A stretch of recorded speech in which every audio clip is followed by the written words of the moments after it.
Ito ang High School Channel 4, Balitang Kabiteño.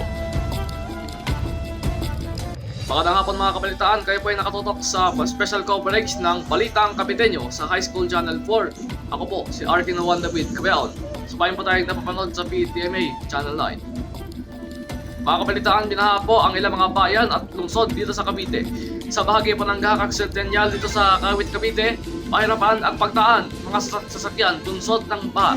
Sa kabila ng baha ay magtutuloy pa rin ang piyesta sa bayan. Sa Alapan 1B sa lungsod ng Imus, binubuhat ng kanilang mga motorsiklo o mga bisikleta at labas biwang na ang baha doon. Sa Bacoor, binaha ang bahagi ng Habay sa harapan ng isang mall at sa kalsada na patungo sa Imus o Maynila.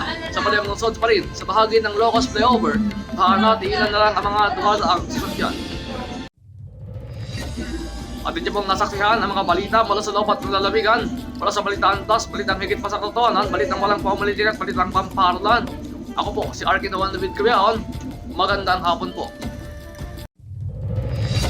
Ito ang High School Channel 4, Balitang Kabiteño.